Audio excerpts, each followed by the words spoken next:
his first interview ahead of that bombshell book. His explosive accusations about President Trump. I don't think he's fit for office. I don't think he has the competence to carry out the job. Calling him erratic, foolish, and stunningly uninformed. Getting reelected was the only thing that mattered, even if it meant endangering or weakening the nation. Bolton claiming the president asked China to help him win and that Congress missed investigating other impeachable offenses. The Trump administration now trying to block the book from being published as the president fires back at Bolton overnight.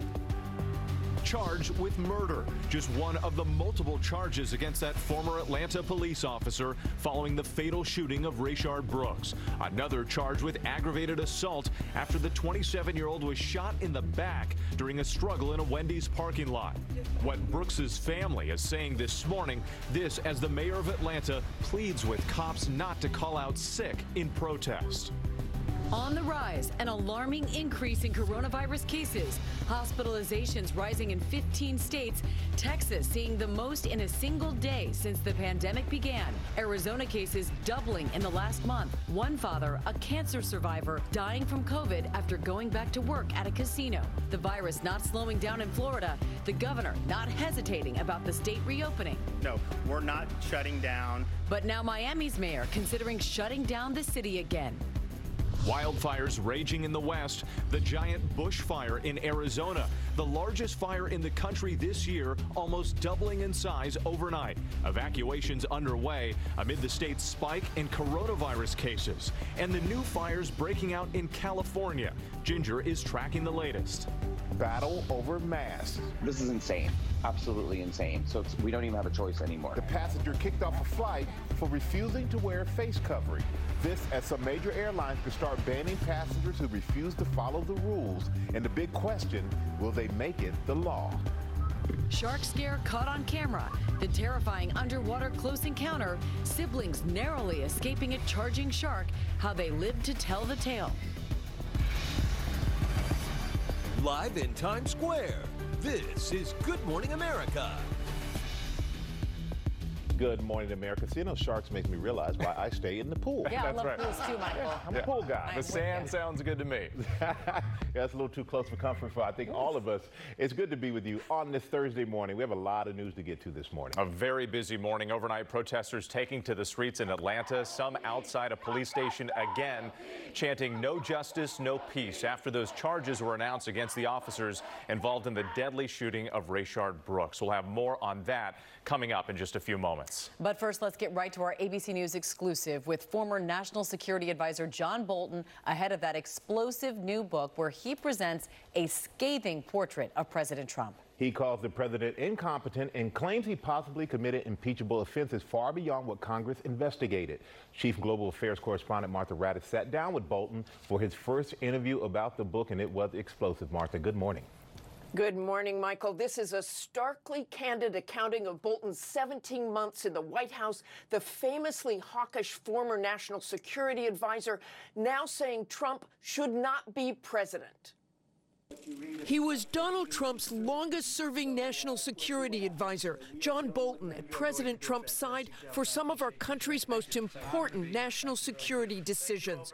And what Bolton saw left him deeply disturbed. A president who puts re-election above the country's interests, says Bolton, and makes decisions for personal gain, leading Bolton to a stunning conclusion. You described the president as erratic, foolish, behaved irrationally, bizarrely. You can't leave him alone for a minute. He saw conspiracies behind rocks and was stunningly uninformed. He couldn't tell the difference between his personal interests and the country's interests. I don't think he's fit for office. I don't think he has the competence to carry out the job. There really isn't any guiding principle that I was able to discern other than what's good for Donald Trump's reelection. You say that you were astonished by what you saw. A president for whom getting reelected was the only thing that mattered, even if it meant endangering or weakening the nation? Well, I think he was so focused on the reelection that longer-term considerations fell by the wayside. So if he thought he could get a photo opportunity with Kim Jong-un at the demilitarized zone in Korea, there was considerable emphasis on the photo opportunity and the press reaction to it, and little or no focus on what such meetings did for the bargaining position of the United States. Bolton, in his new book, out June 23rd, and in our interview, saying Trump viewed the negotiations with the nuclear-armed North Korea as theater, asking how many people would be covering the event, and eager to present Kim Jong-un with a Trump-autographed copy of Elton John's Rocket Man CD, the nickname that Trump had given Kim. Bolton saying that getting this CD to Kim remained a high priority for several months. Kim, said Bolton, not the only foreign leader with whom Trump was trying to make deals. Bolton says Trump asked China's President Xi to buy U.S. soybeans and wheat to help Trump with votes from farm states, pleading with Xi to ensure he'd win. And Russia's president? Bolton said Vladimir Putin couldn't wait to get in a room alone with Donald Trump. How would you describe Trump's relationship with Vladimir Putin? I think Putin thinks he can play him like a fiddle. I think Putin is smart, tough. He plays a bad hand extremely well. I think he sees that he's not faced with a serious adversary here. And he works on him, and he works on him, and he works on him.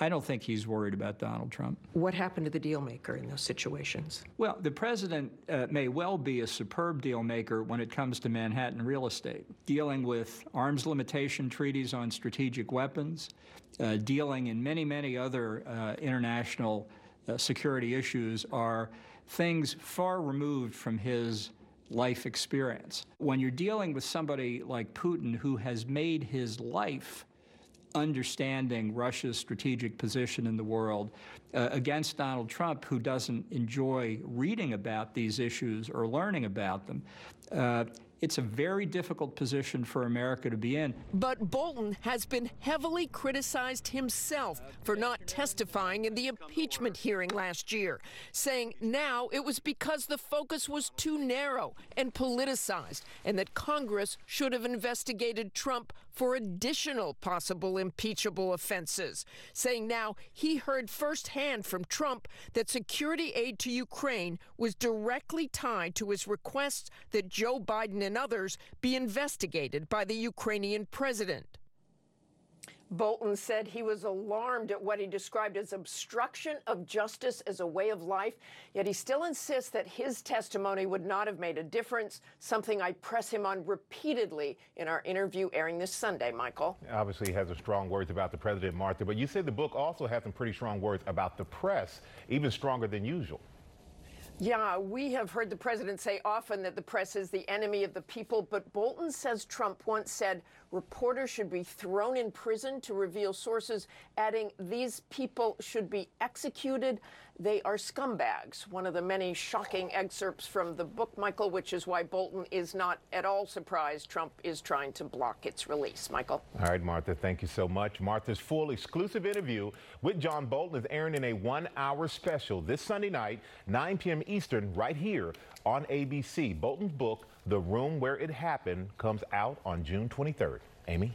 Well, Michael, President Trump blasting John Bolton overnight, calling him a liar and claiming he broke the law by trying to publish the book without official approval, hammering his former national security advisor repeatedly in an interview. Take a look.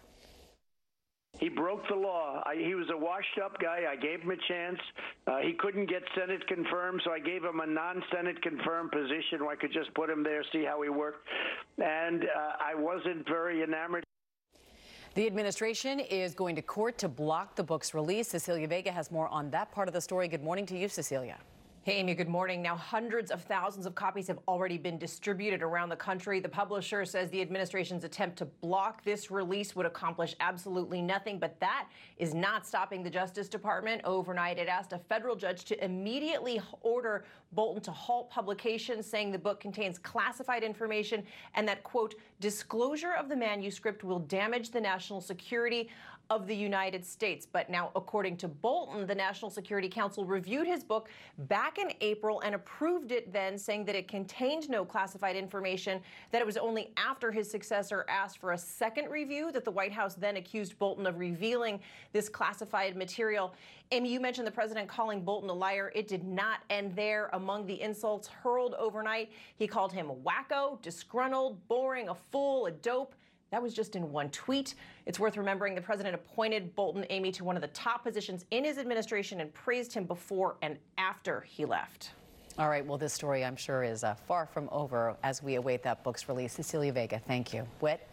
Amy, turning now to those charges in the police killing of Rayshard Brooks, the former Atlanta officer who shot Brooks in the back in a Wendy's parking lot last week, now facing felony murder charges. The other officer on the scene charged with aggravated assault. Steve Osunsami is in Atlanta with that story again for us this morning. Steve, good morning.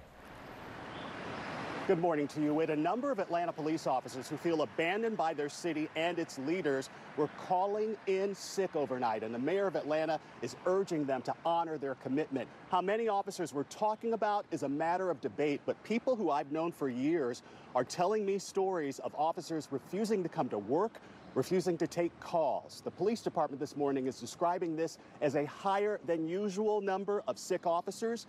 Whatever the number, the message is being delivered. Streets in Atlanta that were on fire after the shooting happened were filled with people celebrating overnight. Protesters got what they wanted from the Fulton County District Attorney. The former officer accused of shooting and killing Rayshard Brooks will be charged with murder. The first charge is felony murder. 27-year-old Garrett Rolfe is facing 11 charges in all after shooting Brooks, who was his same age, in the back.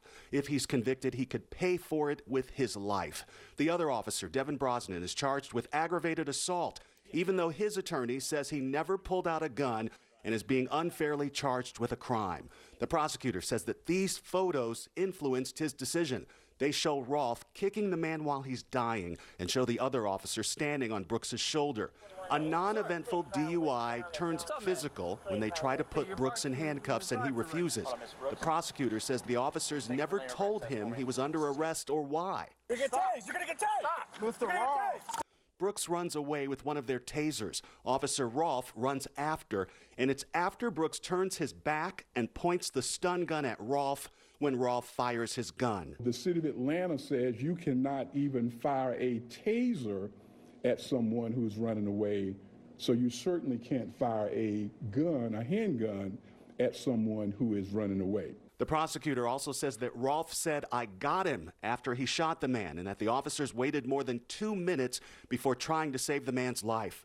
Brooks's family says the charges are a good starting point. But I felt everything that he felt just by hearing what he went through. And it hurt. It hurt really bad. Rolfe's lawyer tells ABC News his client acted out of fear for his own safety and the civilians around him, saying that Rolfe heard a sound like a gunshot and saw a flash in front of him and fired his service weapon at the only portion of Mr. Brooks that presented to him, Mr. Brooks's back. The police union tells us that their officers feel unsupported. Yes, sir. I think that that's why it's been rushed up. Again, I'm not denying that there needs to be an investigation. I think this is still political. We've said that since day one. Also this morning, we're hearing from the victim himself. Rayshard Brooks appears in this interview from earlier this year with a tech startup called Reconnect, and the interview is on point. The people talking with him are focusing on criminal justice reform, and he speaks about being trapped in the probation system. I just feel like some of the system could, look at us as individuals. We do have lives, it's just a mistake we made, and not just do us as if we are animals.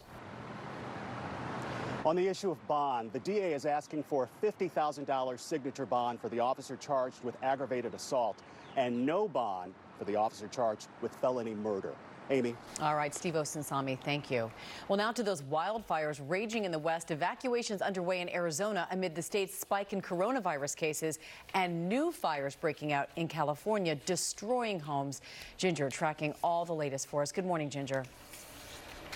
Good morning, Amy. We had those red flag warnings up yesterday, and boy, the winds were kicking, and you got those brush fires burning. The Walker Fire, 1,100 acres burning, 35% contained. This is where evacuations are still up this morning. At least 2 structures have been destroyed, 50 right now threatened. The Nelson Fire, also in California, that one destroyed 3 homes, heavily damaged 2 others, 95 acres. They did get that all contained. And then finally, the Bush Fire in Arizona. Remember, we showed you yesterday. It nearly doubled in size overnight. 5% contains, and there's still some evacuations there. Lots of fires that we could show you tons of pictures from, but what you need to know is that it's going to be a little less windy, but super hot. And we've already seen firefighters with those heat-related illnesses, temperatures, and dry going through the next couple of weeks. Michael? Oh, scorcher out there, Ginger. Thank you. Now to the coronavirus emergency and new warning signs this morning as 15 states are reporting increases in hospital admissions for the virus. Texas seen its most since the pandemic began. Kaylee Hartong has the latest. This morning, COVID crisis. States across the country racing to stop the spread as more and more hotspots emerge. ABC News analyzing coronavirus trends in the U.S., finding increasing numbers of people testing positive in 20 states and Puerto Rico, hospitalizations increasing in 15 states, and the death toll rising in 13 states and Washington, D.C. Here in Texas, another daily record with nearly 3,000 COVID patients hospitalized yesterday, an increase of 85% since Memorial Day. While our hospitals currently have enough beds for people who need one, we may find ourselves in a dangerous situation with hospital capacity if the trend continues. In Arizona, cases have doubled in the last month, some of them fatal. Robert Washington Jr. returned to his job as a security guard at a casino outside Phoenix when the state began to reopen a month ago. A cancer survivor and diabetic, his daughter Lena says he knew he was at risk, but he returned so he could afford his insulin. According to Lena, her 68-year-old father was diagnosed with COVID and died on June 11th. The casino says it is heartbroken and is constantly reviewing and updating procedures. Because of people's carelessness and the lack of leadership in Arizona in general, it's not just my dad, it's going to be other people's dads. And the virus doesn't seem to be slowing down in Florida either. Despite a rise in COVID-19 cases, Governor DeSantis wants to continue to reopen. We're going to go forward. We're going to continue to protect the most vulnerable. With 2,600 plus cases announced statewide Wednesday, Miami's mayor saying he won't rule out another citywide shutdown. Businesses that are not abiding by the rules will be shut down by Miami-Dade Police. The governor here in Texas, he has actually banned local governments from penalizing people who don't wear masks in public. But in Austin and San Antonio, they have found a workaround. They will find businesses who don't enforce mask wearing. Amy. All right, Kaylee, thank you so much.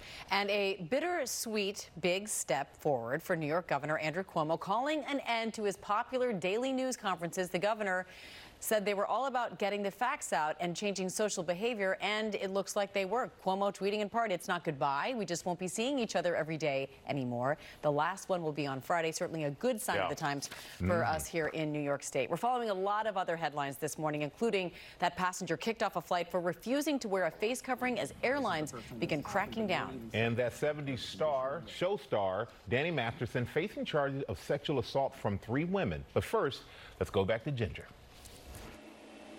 And Michael, up to 10 inches of rain in just 3 days. It's been cool, it's been cloudy. This is in Virginia. We've got a lot more coming up to tell you where the rain is going next. But first, the Hot Cities, sponsored by Ancestry.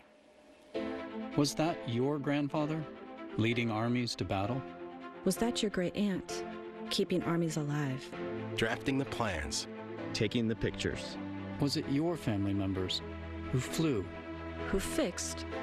Who fought? Who rose to the occasion when the world needed them most? Find and honor your ancestors who served in World War II. Their stories live on at Ancestry. We're mostly cloudy today. There could be some showers coming through this afternoon, maybe even an isolated thunderstorm. We're up to 80 degrees, so today, sunglasses, umbrella, have it ready to go. Just a small umbrella for today. But 80, you're going to notice that more humidity in the air. 82 degrees for Friday, a higher chance of rain. And notice right now your weekend. We're 82 on Saturday, looking more likely to have rain coming through even early. And then 87 degrees for Father's Day, now looking pretty hot and sticky. And caught on camera, siblings having a too close encounter with a shark. How they managed to survive. We'll be right back. The Capital One Walmart Rewards Card puts cash back in your wallet. We're gonna need some blue food coloring. Earn 5% cash back on everything you buy at Walmart.com, including things for the science fair. Air pump and an LED light, please.